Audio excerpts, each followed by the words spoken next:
Hello everyone. जैसा कि आप सब जानते हैं कि मेरा नाम बालाजी दुबे है और मैं हिस्ट्री का क्लासेस ले रहा हूँ। ठीक है, और आज ये हमारा 7th क्लास है हिस्ट्री का, जिसमें हम लोग जैनिज्म एंड बुद्धिज़्म के बारे में पढ़ेंगे। आप लोग से रिक्वेस्ट है कि प्लीज़ चैनल को सब्सक्राइब करें ताकि इन्फॉर्मेशन आपके पास पहुंचता रहे। लाइक करें और जो अगर डाउट हुआ तो कमेंट करें। ठीक है, और जैसे आप लोग जानते हैं कि आज हम इस क्लास में जैनिज्म और बुद्धिज़्म के बारे में पढ़ेंगे। जैनिज्म और बुद्धिज़्म के बारे में पढ़ने से पहले हम एक बार टाइम ग्राफ देख लेते हैं फिर से। ठीक है, ये मान लीजिए एक कॉमन पॉइंट जब जीसस क्राइस्ट का रीबर्थ हुआ था और इसके पहले BC और इसके बाद AD। ठीक है, AD, और ये AD अभी तक 2024 तक चल रहा है। ठीक है, इसके पहले अब जब हम बताए थे 4.5 बिलियन, इधर जाइएगा जितना अर्थ पुराना है उस ईयर का ओल्ड, और 1500 BC के आसपास से लेके 1000 BC तक क्या चल रहा था आप लोगों को पता है? अर्ली वैदिक एज। इसके पहले वाले क्लास में पढ़ाया था मैं अर्ली वैदिक एज। उसके बाद 1000 BC से लेके 600 BC तक आपको भी पता है क्या था? लेटर वैदिक एज, जो मैंने आपको क्लास 6th में पढ़ाया था, कोई डाउट नहीं है लेटर वैदिक एज के बारे में। इसके बाद ये जो 600 BC से लेके जो हिस्ट्री चलेगा, इस 600 BC में जैनिज्म एंड बुद्धिज्म फ्लरिश्ड होता है, ओरिजिन होता है। अच्छा, ठीक है, तो अब हम चालू करते हैं जैनिज्म और बुद्धिज्म के बारे में।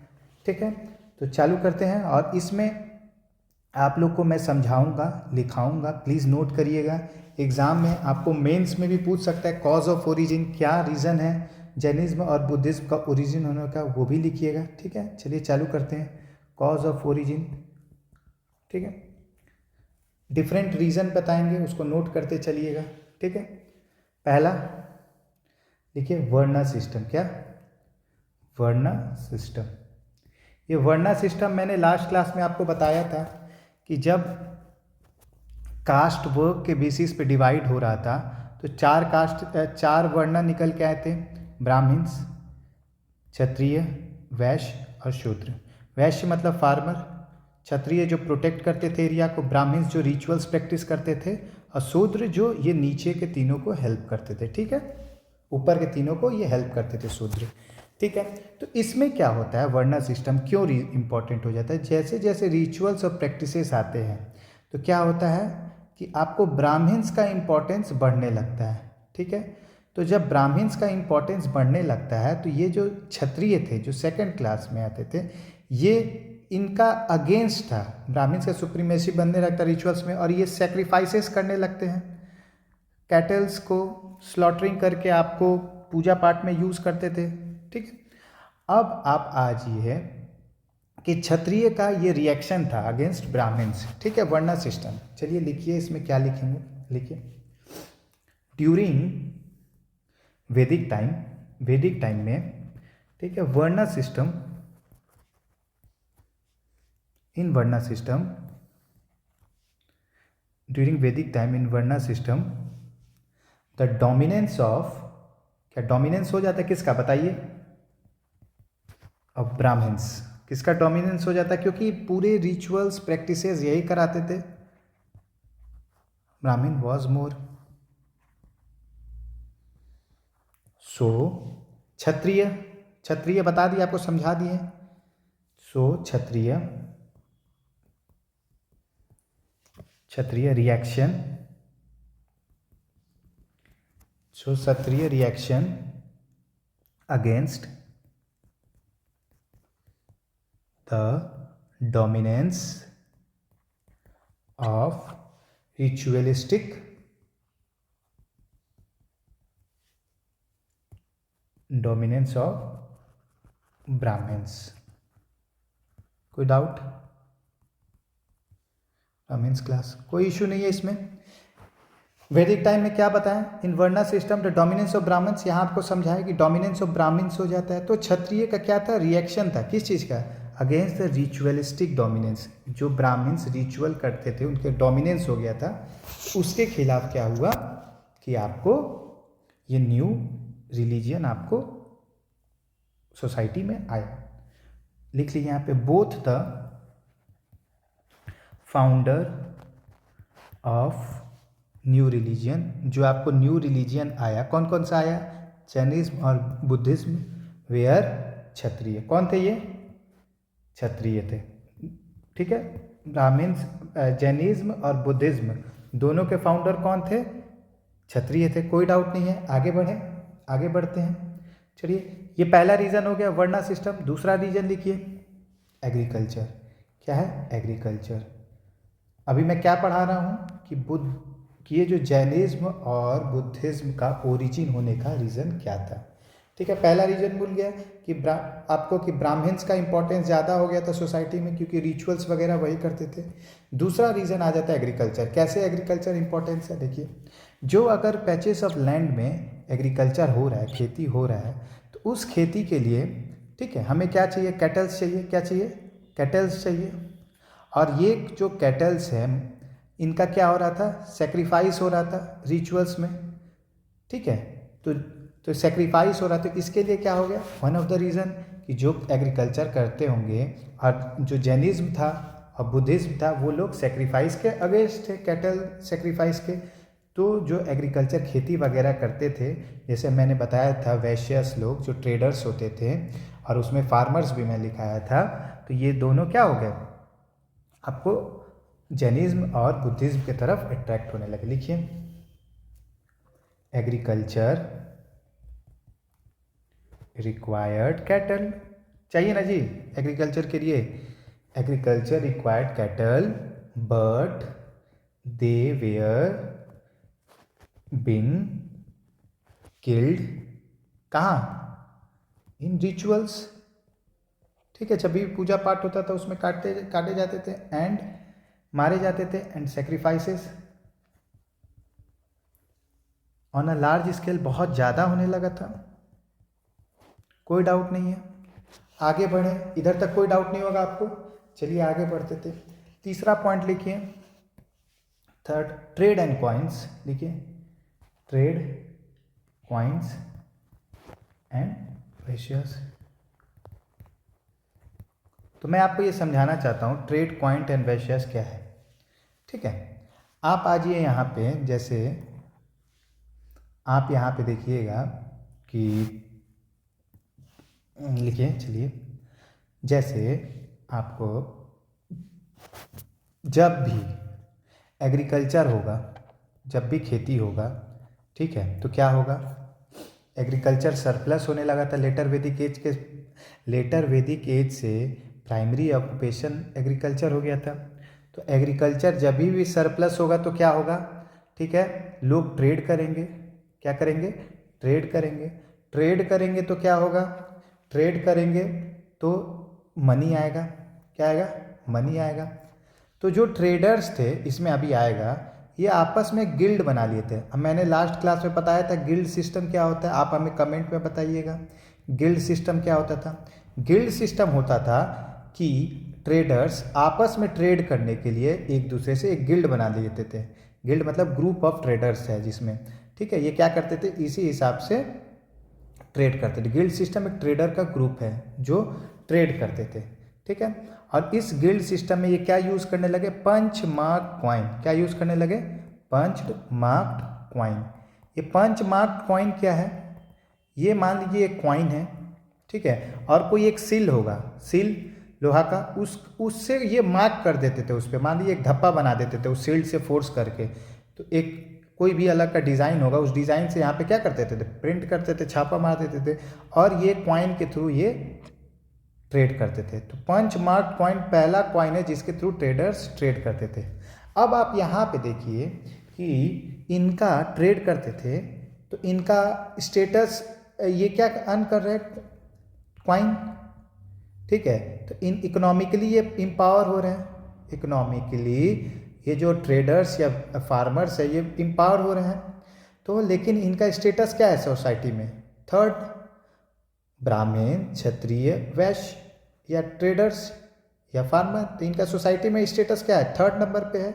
लेकिन ये तो इकोनॉमिकली इम्पावर हो रहे हैं, तो ये क्या किए, इनका क्या हो रहा है, इनको लगा कि मुझे कोई वो रिस्पेक्ट नहीं मिल रहा है इतना इकोनॉमिकली इम्पावर होने के बाद भी, तो ये क्या किए, ब्राह्मण्स, वैश्यास और ट्रेडर्स जो थे, ये क्या किए, आपको जैनिज्म और बुद्धिज्म के तरफ अट्रैक्ट होने लगे। ठीक है, समझ में आया? चलिए लिख लीजिए। अब आपको लिखा देते हैं, लिखिए। एज इन एग्रीकल्चर, जो आपको समझाए वही लिखा रहे हैं आपको। एक्स्ट्रा प्रोड्यूस, अच्छा, जब एग्रीकल्चर में एक्स्ट्रा प्रोड्यूस होगा तो एक चीज़ याद है, जब भी एक एक्स्ट्रा प्रोड्यूस होगा, तो जब एक्स्ट्रा प्रोड्यूस हो रहा था तो नया नया सिटी बनने लगा था। क्या बनने लगा था? सिटी। ठीक है, तो उस, क्योंकि एग्रीकल्चर प्रोड्यूस होगा तो जो सिटी बन रहा था उसमें ये हेल्प करते थे। सामान ले जाके गांव से सामान निकाल के आपको शहर में बेचते थे। तो लिखिए, तो ट्रेडर्स सारे शहर में रहते थे। ठीक है, ट्रेडर्स कहाँ रहते थे? शहर में, क्योंकि इनको व्यापार करना था। तो लिखिए, हम बता रहे हैं as in agriculture extra produce, so city is produce. तो क्या हुआ? सिटी बना। So in lower Gangetic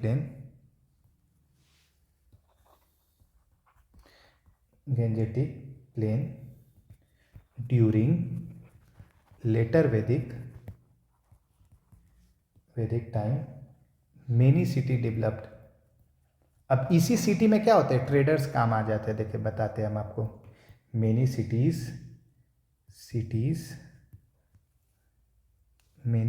developed. ठीक है, जैसे कौन कौन सा सिटी? राजगीर, बनारस, कुशीनगर, और ये सब देखिए, कुशीनगर और ये चिरांड हमारे बिहार में। अब आप देखिए, ये हम क्या कहना चाहिए, जैसे ही एक्स्ट्रा सरप्लस होता है किस चीज़ में? खेती का, तो अब क्या होता है कि सिटी डेवलप हो जाता है। ठीक है, और ये गांव से एग्रीकल्चर का प्रोड्यूस ला के सिटी में देते थे, और सिटी में ट्रेडर्स बैठे रहते थे, ये व्यापार करते थे, ले जाके इधर उधर सामान को डिस्ट्रीब्यूट करते थे। ठीक है, तो कौन कौन सा सिटी डेवलप्ड हुआ? राजगीर, बनारस, कुशीनगर, चिरांड। आप लोग इससे ऑलरेडी जानते होंगे सब सिटी के बारे में। बिहार में है, कुछ यूपी में है। ठीक है, तो उसके बाद क्या हो गया? जैसे जैसे ये ट्रेडर्स का ग्रुप बना, ये लोग क्या करेंगे? तो पंच मार्क पॉइंट जो मैंने आपको समझाया, लिखिए। Earlier coins belonged to 500 BC and are known as punch mark point. क्या कहते थे इसको? Punch mark point. आपको समझा दिए पंच मार्क पॉइंट क्या है।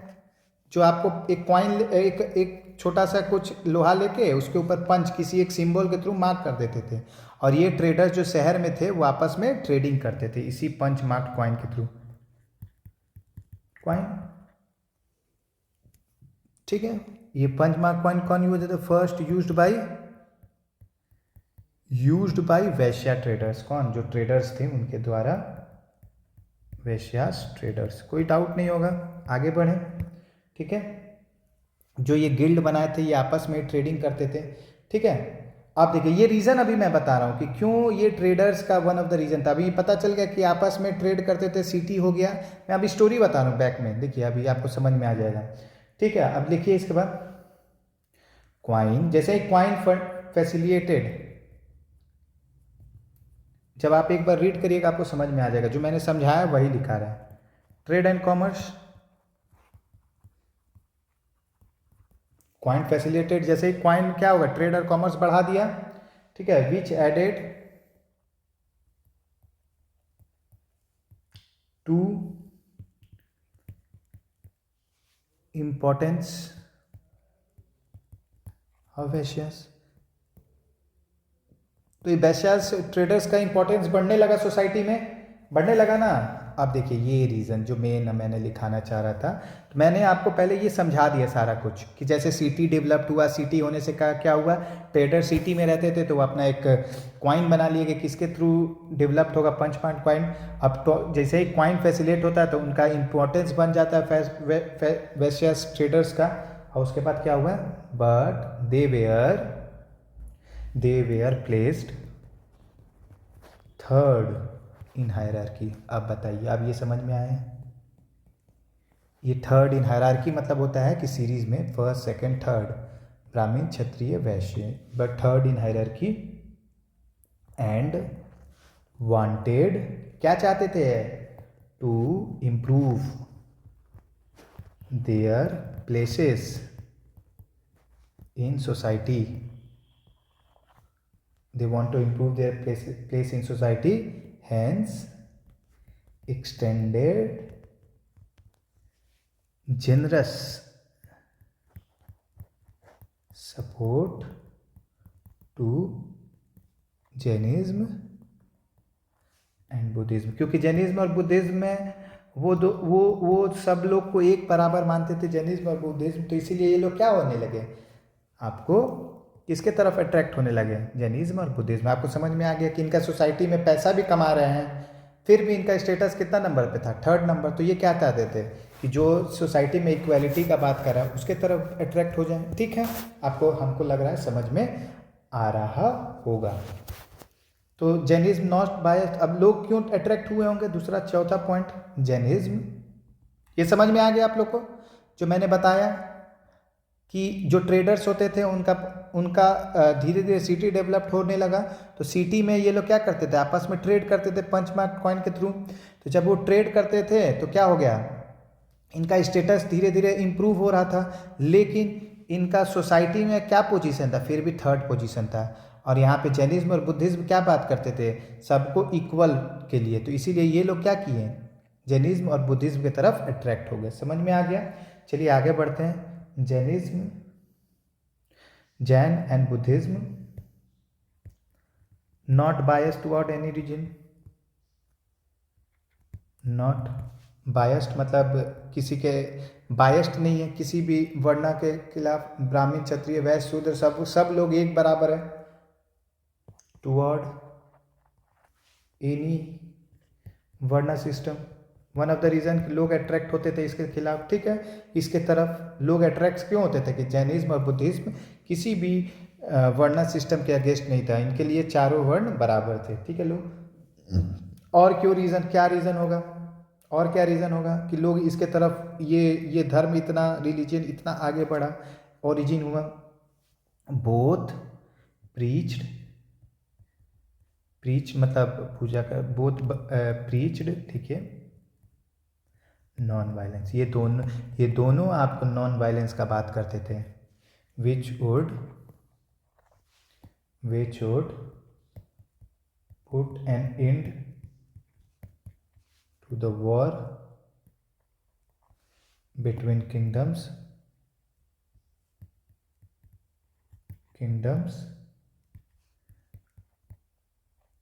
consequently promoting trade and commerce. इसका मतलब क्या हुआ, जैसे ही ये क्या प्रीच करते थे, बुद्धिज्म और जैनिज्म, ये प्रीच करते थे नॉन वायलेंस। जैसे ही नॉन वायलेंस का बात होगा तो क्या होगा, ये लोग लड़ाई वगैरह नहीं करेंगे। और अगर ये किंगडम में लड़ाई नहीं होगा, राज्य में एक दूसरे में लड़ाई वगैरह नहीं होगा, जब ये लड़ाई वगैरह नहीं करेंगे तो क्या होगा, ट्रेड और कॉमर्स। जैसे आज रसिया यूक्रेन वॉर चल रहा है, लेकिन ट्रेड धीरे धीरे डिस्प्यूट हो रहा है ना। तो जब ट्रेड डिस्प्यूट नहीं चाहिए तो आपको वॉर वाला सिचुएशन ना होना चाहिए। जैसे ही वॉर वाला सिचुएशन आएगा, आपका सारा ध्यान वॉर की तरफ चल जाएगा, ट्रेड और कॉमर्स की तरफ नहीं जाएगा। ठीक है, तो और इसी जब ये वॉर वाला सिचुएशन नहीं होगा तो इसका मतलब क्या होगा, जो ट्रेडर्स होंगे सीधा बात अट्रैक्ट होंगे जैनिज्म के थ्रू। ठीक है, अब देखिए और लिखिए पॉइंट लिखिए हम। अब जैसे जैसे आप देखिए, जैसे जैसे विथ ट्रेड एंड कॉमर्स होता है, अब देखिए अब कॉमन पीपल क्यों अट्रैक्ट हुए, जो आपको ओल्ड पीपल थे, बूढ़े लोग थे, वो चाहते थे कि लोग पुराने हिसाब से चले। ठीक है, तो इसीलिए होता क्या था, जैसे जैसे लोग अर्न करेंगे तो अपना लिविंग ऑफ स्टैंडर्ड चेंज करेंगे, और लिविंग ऑफ स्टैंडर्ड चेंज करेंगे तो क्या होगा, लिविंग ऑफ स्टैंडर्ड चेंज करेंगे अपना, तो इम्प्रूवमेंट चाहेंगे। लेकिन जो पुराने ख्याल के लोग होंगे वो नहीं चाहेंगे कि आप इम्प्रूव हो। तो वो जैनिज्म क्या बात करता था, ठीक है, तो जैनिज्म बात करता था एशियाटिक लाइफ के बारे में। ठीक है, एशियाटिक लाइफ में तो जो कॉमन पीपल भी थे जो ओल्ड पीपल भी थे तो वो भी अट्रैक्ट हो गए, वो भी मैं अभी लिखवाऊंगा, तो आप ध्यान से सुनिए, ठीक है। विद ट्रेड कम प्रॉस्पेरिटी, क्या आता है जी, प्रॉस्पेरिटी आता है कि नहीं, जैसे जैसे ट्रेड बढ़ेगा उससे जैसे क्या आएगा, प्रॉस्पेरिटी एंड इकोनॉमिक इक्वालिटी आएगा कि नहीं, इनइक्वालिटी आएगा कि नहीं। जैसे जैसे ट्रेड बिजनेस बढ़ेगा तो कुछ लोग ज़्यादा अमीर होंगे, कुछ लोग गरीब होते जाएंगे, इकोनॉमिक इनइक्वालिटी आएगा सोसाइटी में, कुछ लोग और अमीर होंगे, कुछ लोग और गरीब होते जाएंगे, इंटर्ड इन सोसाइटी, कोई दिक्कत नहीं है, ठीक है। जबकि पहले सारे लोग एक संग रहते थे, एक बराबर रहते थे, किसी में उतना इकोनॉमिकली इनइक्वालिटी नहीं था, लेकिन ट्रेड और कॉमर्स के साथ क्या होता है, आपको इकोनॉमिकली इनइक्वालिटी आ जाता है। सो द ओल्डर पीपल, जो सोसाइटी के ओल्डर पीपल होंगे, जो मैंने अभी बताया ओल्डर पीपल होंगे, who follow the older tradition, वो क्या फॉलो करते थे, ओल्डर ट्रेडिशन, ठीक है। लाइक ऋग्वेदा, ऋग्वेदा में बात करते थे सिंपल लिविंग, सिंपल लिविंग, ठीक है। So new now Buddhism and Jainism, Jainism talk about old tradition, ये लोग जो बुद्धिज्म और जैनिज्म थे वो ओल्ड ट्रेडिशन के बारे में बात करने लगे, ठीक है। डेट इज सिंपल लाइफ जीने के लिए बोलने लगे, सिंपल लाइफ स्टाइल बोलने लगे। So people start, so people जो पुराने लोग होंगे वो भी अट्रैक्ट होने लगे, अट्रैक्टिंग टूवर्ड न्यू रिलीजन। समझ में आया, समझ में आया तो ज़रूर आप लोग कमेंट पे कीजिएगा कि यस सर समझ में आया। तो मैंने आपको 3-4 पॉइंट पढ़ाया, ठीक है। तो आप यहाँ पे देखिए, मैंने जो बताया कि जैसे जैसे ट्रेड और कॉमर्स पर्सपेक्टिव बढ़ता है तो क्या होगा, सोसाइटी में इनइक्वालिटी आएगा, जो अमीर होंगे वो दिखाने लगेंगे कि हम अमीर हैं, घर बड़ा बनाएंगे वगैरह वगैरह, ठीक है। सो जो अब पुराने ख्यालात के जो लोग होंगे वो क्या करेंगे, जो ओल्डर ट्रेडिशन को चाहते थे, तो ठीक है, पुराना ख्याल सिंपल लाइफ रहना चाहते थे, तो लेकिन बुद्धिज्म और जैनिज्म यही सिंपल लाइफ के बारे में बात करते थे कि सिंपल लाइफ स्टाइल रखिए। जो सो क्या हुआ, जो ओल्ड पीपल थे वो इस रिलीजन की तरफ अट्रैक्ट होने लगे। समझ में आया, एक ये रीज़न हो गया। आपके बाद जैनिज्म बायस टुवर्ड वर्ना सिस्टम नहीं था, तो मैंने आपको एक एक चीज़ समझा दी है, ठीक है। कॉज ऑफ ओरिजिन के बारे में, ठीक है, एग्रीकल्चर के बारे में बता दिया, वर्ना सिस्टम के बारे में बता दिया, एग्रीकल्चर के बारे में समझा दिया, ट्रेड एंड कॉइन के बारे में एक एक चीज़ डिफाइन किया कि कैसे हायरार्की में थर्ड थे, कैसे पहले सिटी डेवलप्ड हुआ, वो लोग अपना गिल्ड सिस्टम बनाया, पंचमार्क कॉइन लाया, तो इनका सोसाइटी में स्टेटस बढ़ गया। तो क्या हुआ इनका, तो ये चाहते थे कि मेरा स्टेटस इंप्रूव हो, और यहाँ पे ये लोग जो जैनिज्म और बुद्धिज्म थे इक्वालिटी का बात करते थे, इसीलिए लोग अट्रैक्ट हुए, ठीक है, कोई डाउट नहीं है, ठीक है। ये ओल्ड ट्रेडिशन वाला बता दिया। चलिए अब आते हैं यहाँ पे, अगर कोई डाउट हो तो प्लीज़ आप लोग कमेंट कीजिएगा, ठीक है, हमको अच्छा लगेगा कमेंट करेंगे तो। और इस चैनल को ज़रूर से ज़रूर सब्सक्राइब कीजिए और शेयर कीजिए, ठीक है। चलिए आगे बढ़ते हैं। अब हम लोग आ जाते हैं जैनिज्म के बारे में। अब हम लोग यहाँ से क्या पढ़ेंगे, जैनिज्म के बारे में। किसके बारे में पढ़ेंगे, जैनिज्म के बारे में। कोई डाउट है, कोई डाउट नहीं है। चलिए चालू करते हैं जैनिज्म के बारे में, ठीक है।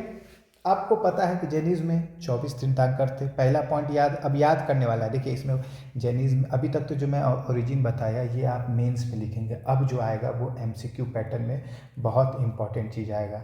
हर चीज़ आपको यहाँ से ज़रूरी है, ठीक है। 24 तीर्थंकर्स, ठीक है। जैनिज्म में कितना तीर्थंकर्स थे, ठीक है, तीर्थंकर्स, ठीक है। पहला, सबसे पहले पूछेगा जैनिज्म में कितने तीर्थंकर्स, तो आपको पता हो गया।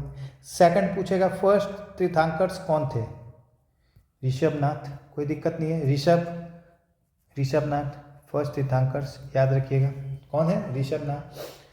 पारसनाथ, पारसवानाथ, ये कौन से तीर्थंकर्स थे, 23वें। हमको लग रहा है ये आपको याद होगा, 23rd पारसनाथ थे। पारसनाथ कौन थे, 23rd तीर्थंकर थे। इनको कहा जाता था फाउंडर ऑफ जैनिज्म। कौन थे, founder of Jainism, founder of Jainism, कोई दिक्कत नहीं है। अभी तक मैं 23 पहला बताया, 30वां बताया, ठीक है।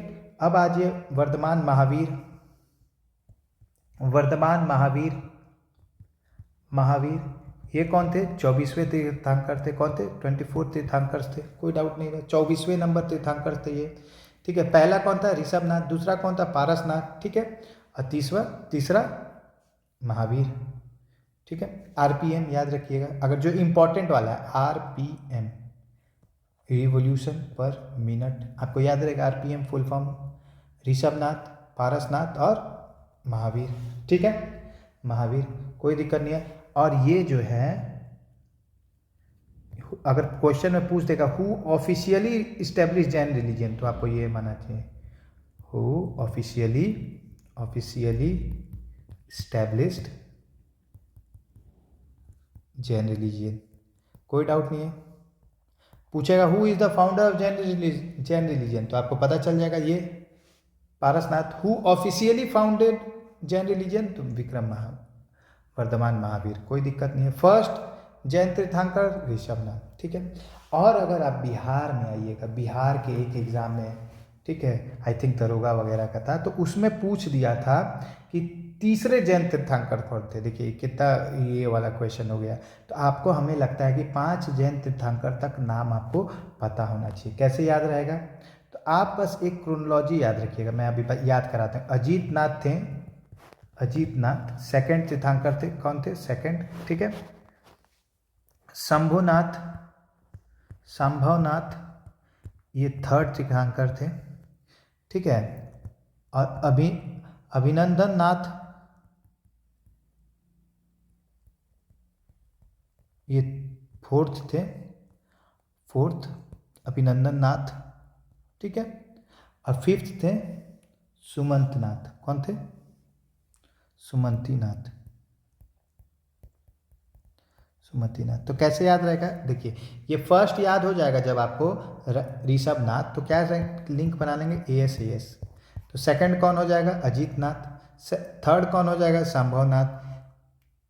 फोर्थ कौन हो जाएगा आपको? अभिनंदन नाथ। और फिफ्थ कौन हो जाएगा? सुमंती नाथ। कोई डाउट नहीं है, कोई डाउट नहीं है आपको। आगे बढ़े, ये देखिए, ये इसको लिंक करके याद रखिएगा।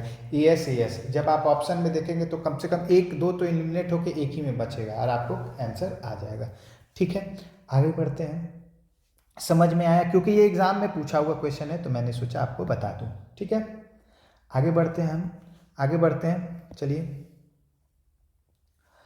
अब चलिए, अब महावीर के बारे में जानते हैं। महावीर कहाँ जन्म हुआ था? Born in Kundalgram. कहाँ? ये देखिए, हमेशा डाउट होगा। कुंडलग्राम, हम बता रहे क्या? वैशाली। ये कहाँ पड़ता है? हमारे डिस्ट्रिक्ट वैशाली, बिहार में कुंडलग्राम जगह है, वहाँ पे इनका जन्म हुआ था। कुंडलग्राम।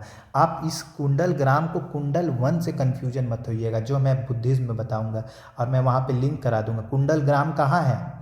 महावीर का बर्थ प्लेस है, वैशाली में, ठीक है। इनका डेट ऑफ बर्थ फिक्स नहीं है, तो आप लगभग याद रखिएगा। कहीं कहीं 599 दिया जाता है, कहीं कहीं 582 BC में दिया जाता है, कोई दिक्कत नहीं है। देखिए 600 के आसपास है ना, तो 598, 599 या 582, ठीक है। ये डेट पूछेगा नहीं आपसे, लेकिन ये पूछेगा कुंडलग्राम। आगे बढ़ें, आगे बढ़ते हैं, चलिए आगे बढ़ते हैं। लिखिए फादर कौन थे इनके? ये समझ में आ गया ना? ये कुंडलग्राम अभी बताएं, वैशाली में है। कुंडल वन अभी बताएंगे अलग है, ठीक है।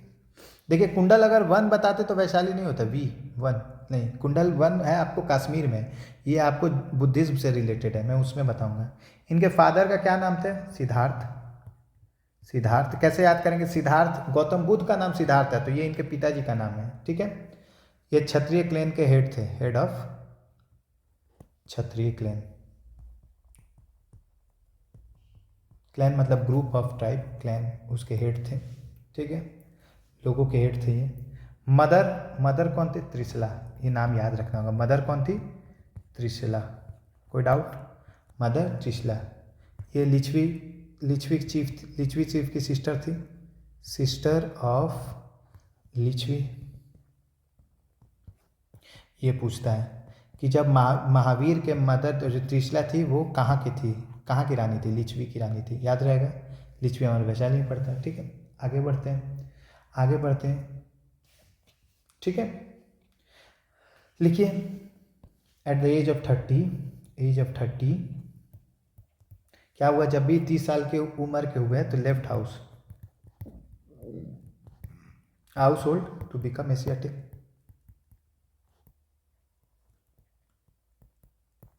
जब भी ये 30 साल के हुए क्या हुआ? अपना घर द्वार छोड़ के एशियाटिक बनने के लिए घर से निकल चले, ठीक है। साधु संत बनने के लिए 30 साल की उम्र में ज्ञान की प्राप्ति के लिए निकल चले। आफ्टर 12 ईयर ऑफ वंडरिंग, देखिए 12 साल के बाद, खोज के बाद उनको कैवल्य क्या प्राप्ति हुआ? कैवल्य मतलब क्या होता है? इनलाइटमेंट, उनको सारे चीज़ का ज्ञान हो गया, ठीक है। आफ्टर 12 ईयर पूछ देता है कितने साल बाद? आफ्टर 12 ईयर ऑफ वंडरिंग, घूमने के बाद क्या होता है? अटेंड निर्वाण। क्या चीज़ का पर होता है? अटेंड निर्वाण, सॉरी कैवल्य। निर्वाण मतलब अलग चीज़ होता है, कैवल्य, कैवल्य की प्राप्ति हो जाता है, ठीक है। केवल मतलब इनलाइटमेंट, किस चीज़ का? इनलाइटमेंट का प्राप्ति हो जाता है। कोई डाउट नहीं होगा, इनलाइटमेंट। आगे बढ़ें, ठीक है। तो इसका मतलब क्या हो गया? चलिए, इनलाइटमेंट का प्राप्ति हो गया। और लिखिए, a soul that conquered its own inner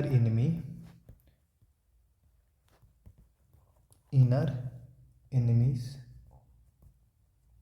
and achieved the state of supreme being is called जिना। ये वर्ड पूछेगा तो इसका मतलब अगर और ब्रैकेट में लिखते हैं तो लिखिए कन्क्वेयर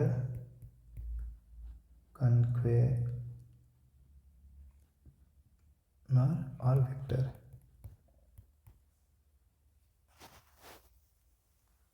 तो इसका मतलब क्या हुआ है? जो अपने अंदर के शत्रुओं से, अपने अंदर के जो अपने इनर शत्रुओं से जीत चुका है, उसको हम क्या कहेंगे? जीतना।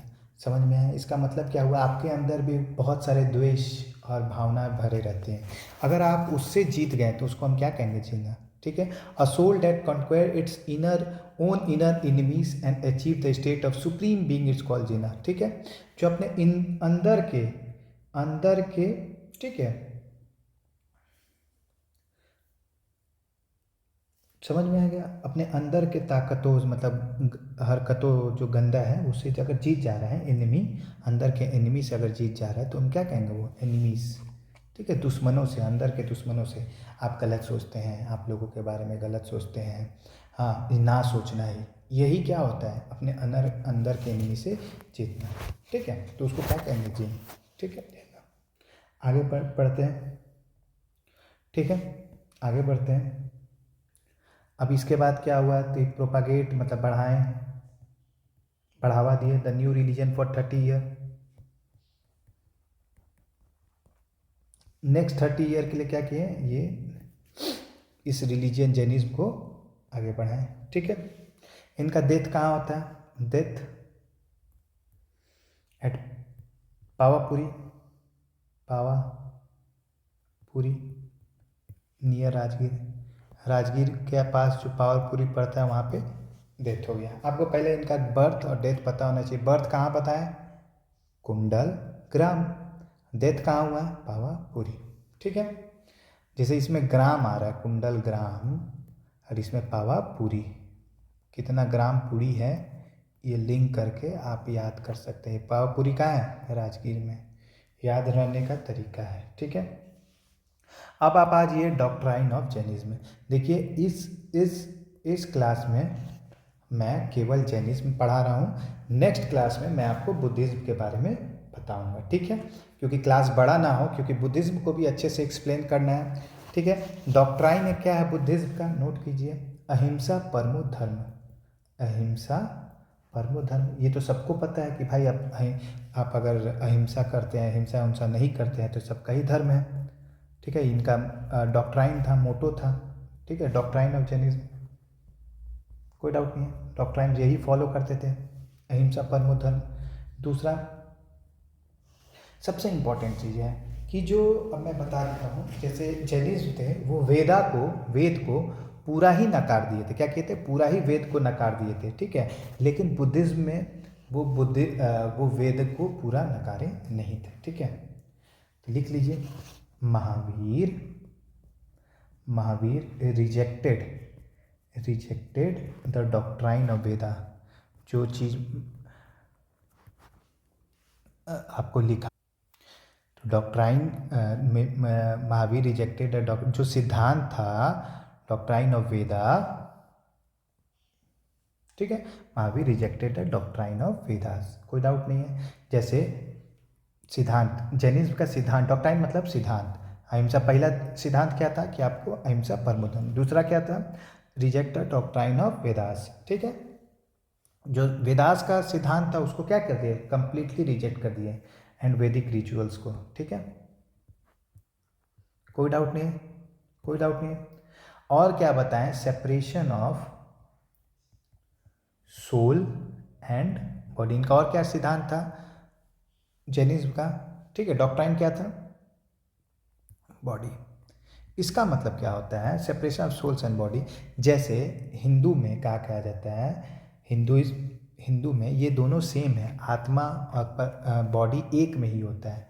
जैसे हम लोग का कॉन्सेप्ट आता है अद्वैत द्वैत, ये मैं आपको आर्ट एंड कल्चर में पढ़ाऊँगा, ठीक है। इसमें क्या होता है कि आप जब सोल, आप अपना अच्छा कर्म करेंगे तो आपका आत्मा जाके ब्रह्मा में लीन हो जाएगा।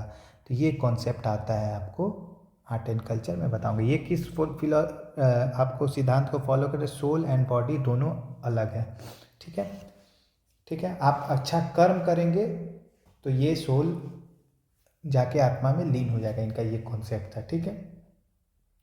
कर्मा, ये मेनली फोकस किस पे करते थे, कर्मा मतलब आपका कर्म पे, जो आप काम करेंगे उस पे, एंड ट्रांसमाइग्रेशन ऑफ सोल, ये वर्ड याद रखिएगा।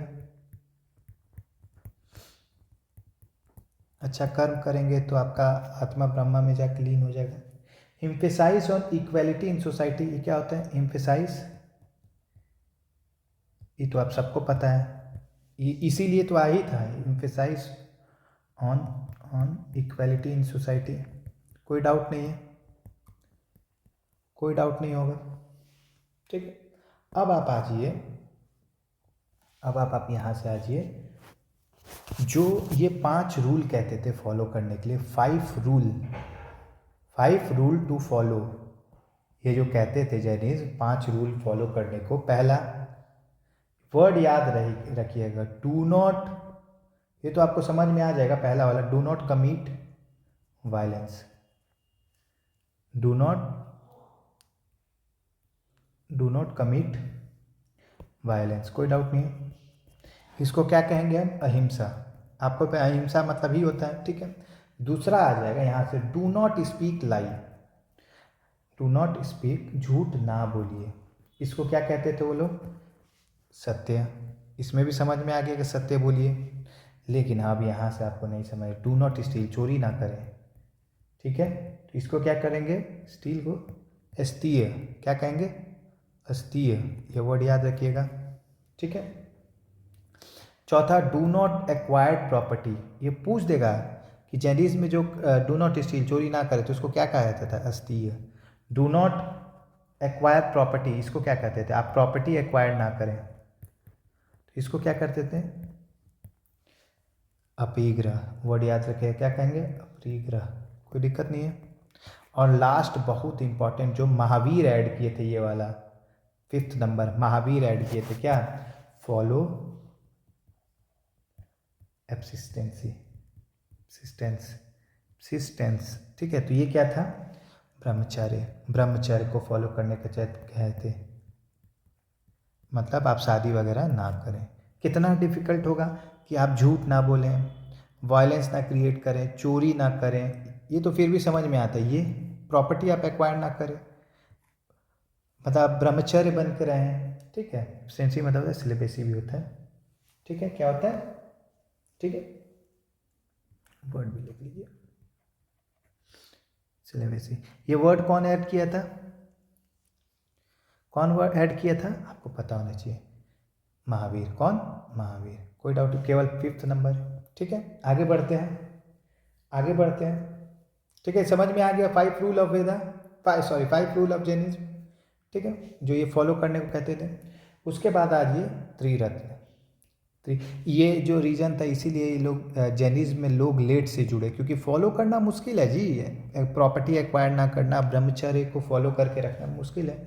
त्रिरत्न ऑफ जैनिज्म आपको भी पता है कौन कौन सा? ये त्रिरत्न जैनिज्म के लिए पाथ ऑफ लिबरेशन, मोक्ष पाने के लिए त्रिरत्न था। ठीक है, क्या क्या था त्रिरत्न? लिखिए।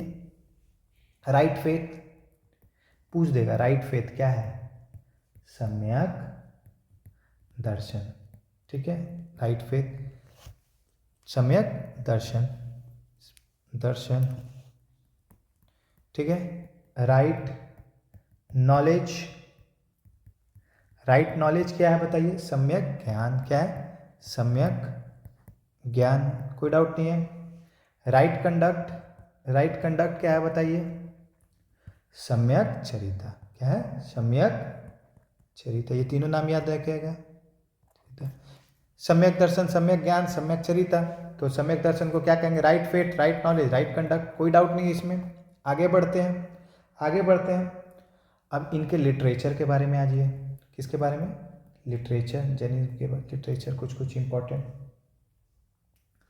ये मैं आपको फर्स्ट क्लास में बताया था कि जैनिज्म का लैंग्वेज क्या था, बताइए हमें।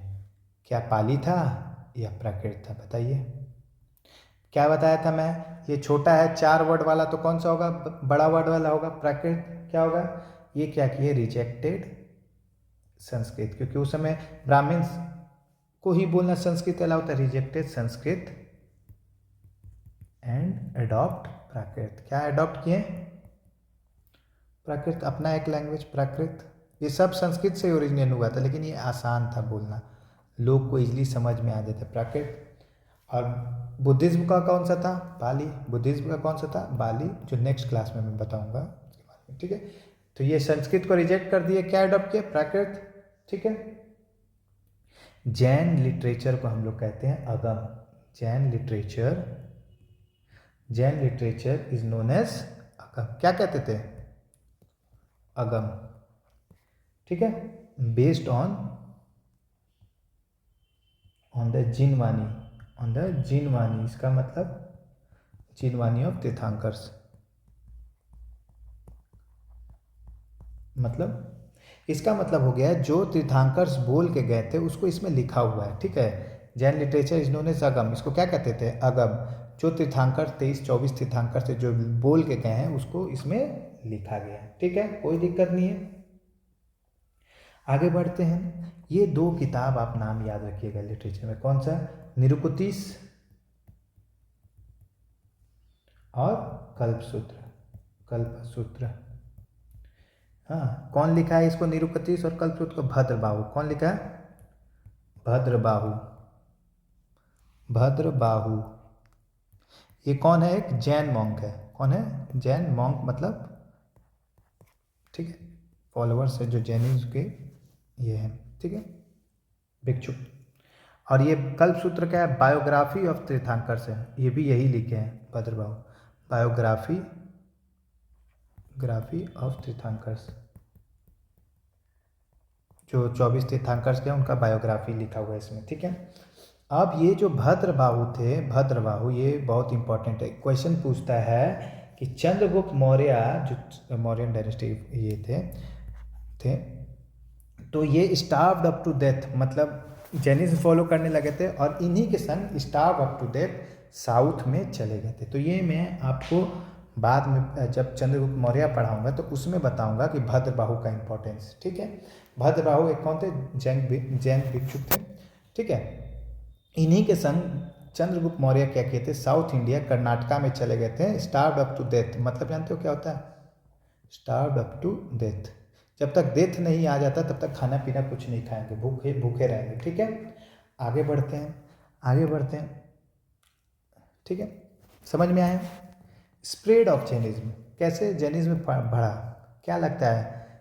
पहले जल्दी बढ़ेगा, जैनिज्म कैसे कैसे जैनिज्म बढ़ा। तो ये आपको भद्रबाहु किसके संग पूछेगा। जैनिज्म जब चंद्रगुप्त मौर्य थे, चंद्रगुप्त मौर्य वो किसके संग स्टार्व अप टू डेथ लिए थे, ठीक है, तो आपको भद्रबाहु के संग लिए थे, ठीक है।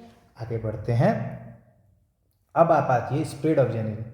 आप बताइए इतने ज़्यादा डिफिकल्ट रूल देखिए, जो जैनिज्म में जाता था रूल क्या था, ये कि आप झूठ नहीं, वायलेंस नहीं करेंगे, झूठ नहीं बोलेंगे, हाँ झूठ नहीं बोलेंगे, ठीक है, ठीक है, चोरी नहीं करेंगे, चोरी नहीं करेंगे, ठीक है, प्रॉपर्टी एक्वायर्ड नहीं करेंगे, ठीक है, ब्रह्मचर्य को फॉलो करेंगे। तो मुश्किल है, तो लिखिए इनिशियली स्लो स्प्रेड। क्यों? क्योंकि इतना ज़्यादा रूल फॉलो करना मुश्किल है, ड्यू टू डिफिकल्ट रूल, ठीक है, टू फॉलो। अब आ जाइए लेटर, लेकिन बाद में क्या हुआ, बट बाद में later few of the austere rule, मतलब जो डिफिकल्ट रूल था, इसके जगह डिफिकल्ट भी लिख सकते हैं, डिफिकल्ट रूल्स वेयर रिलैक्स्ड। क्या कर दिए, मतलब उसको आसान कर दिया गया। जैसे आपको ब्रह्मचर्य वाला और प्रॉपर्टी एक्वायर वाला रिलैक्स टू सम एक्सटेंड, ठीक है। और स्प्रेड ऑफ जैनिज्म क्यों पड़ा, ये पहला रीज़न हो गया। दूसरा, अभी उसके बाद देखिए इन मगध टाइम बताए थे आपको, चंद्रगुप्त मौर्य एक्वायर कर लिए थे कौन सा धर्म, जैनिज्म लास्ट में।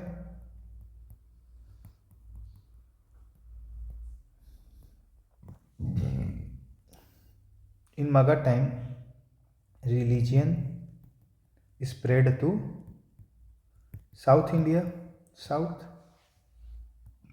And western region. कोई दिक्कत नहीं है, आपको बता दिए कि भद्रबाहु के संग कहाँ चले गए थे चंद्रगुप्त मौर्य, कर्नाटका स्टाफ थे, तो धर्म का प्रचार हो रहा था।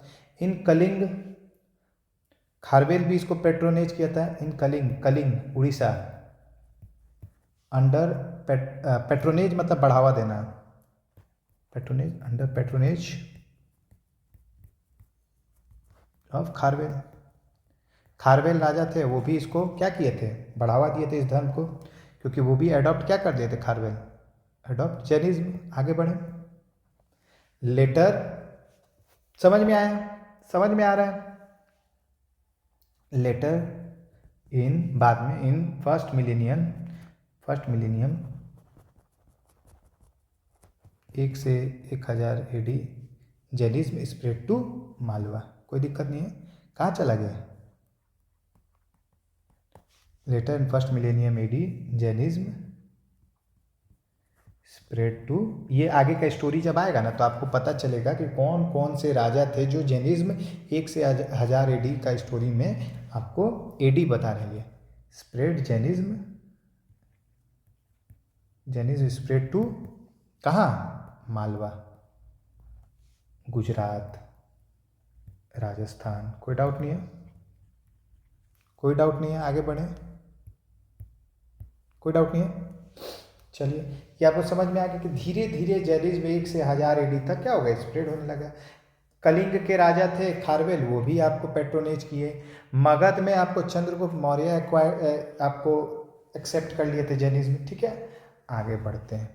अब ये लास्ट है कि आपको काउंसिल, जैन का काउंसिल कहाँ का हुआ था, जैन काउंसिल इंपॉर्टेंट है।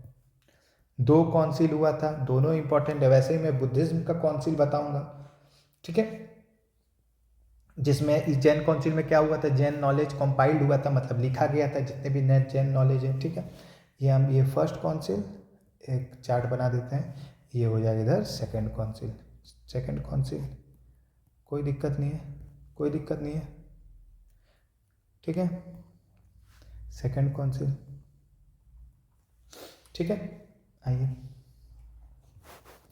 पहले आप याद रखिए कहाँ हुआ था, याद रखिएगा PV, याद हो गया, PV सिंधु नाम याद रहेगा, PV। तो कहाँ हुआ था, पाटलिपुत्रा, ये वल्लभी, ये कहाँ है? गुजरात में। कहाँ? गुजरात में। कोई डाउट? पीबी हो गया। दूसरा आज ये 300 BC में हुआ था पहला वाला, और दूसरा वाला कहाँ कब हुआ था? 512 AD। सोचिए कितना का गैप है। ये हो गया पहला कॉमन पॉइंट, यहाँ पे 300 BC, इसके बाद यहाँ पे आएगा 512 AD। कोई डाउट नहीं है, यहाँ पे हुआ था। ठीक है, अब आज ये यहाँ पे कौन था चेयरमैन? चेयरमैन कौन था? चेयरमैनशिप कौन था? स्थूलभद्र। कौन था? स्थूलभद्र। कोई डाउट नहीं था, स्थूलभद्र। ठीक है, यहाँ पे चेयरमैनशिप कौन था? कौन सा? स्पेलिंग थोड़ा सा मुश्किल है। देवर्धि कर्मसेमन कहा जाता है इसको, देवर्धि कस्मसेमन, कस्मसेमना। तो डी के याद रखिएगा, दिनेश कार्तिक। देवर्धि कस्मसेमन था डी के, आपको सेकंड बुद्धिस्ट काउंसिल में। आगे बढ़े। ठीक है, ठीक है, कोई दिक्कत नहीं है। इसमें जो लिखा हुआ था लिटरेचर कंपाइल्ड हुआ था, कंपाइल्ड। ठीक है, यहाँ पे क्या हुआ? 12 अंगा of literature compiled, literature compiled. Angas मतलब 12 अंगास मतलब जो आपको बुद्धिज्म बोल के गए थे, ठीक है, उनके टीचिंग के बारे में, क्या आपको इथिक्स फॉलो करना है जो आपको जैनिज्म में होंगे। तो वो सारे इथिक्स, कोड ऑफ कंडक्ट, ये सारे इसमें लिखे गए हैं। ठीक है, आगे इसमें क्या हुआ था कि 2 पार्ट में जैनिज्म बट गए थे, श्वेतांबर और दिगंबर। क्या? श्वेतांबर और दिगंबर में आपको जैन बट गए थे। जो 2 जैन ही के लोग 2 पार्ट में हो गए थे। जो एक जैनिज्म तो कहता था कि आप कपड़ा भी ना पहने, बॉडी पे देखते होंगे आज भी जैनिज्म लोग को, वो कपड़े वगैरह भी नहीं पहनते थे। जो कपड़े नहीं पहनते हैं उनको कहा जाता है दिगंबर, स्काई क्लैड। क्या? Sky clad. कोई डाउट नहीं है। और जो कपड़े पहनते हैं वाइट कलर का, उनको वाइट क्लैड। ये कपड़े नहीं पहनते हैं दिगंबर। श्वेतांबर कपड़े पहनते हैं। ठीक है, कोई दिक्कत नहीं है। ये इधर पे जो लिखा गया था 12 अंगा, ये अर्ध मगधी में लिखा गया था। कौन सा लैंग्वेज में? अर्ध मगधी, प्राकृत लैंग्वेज।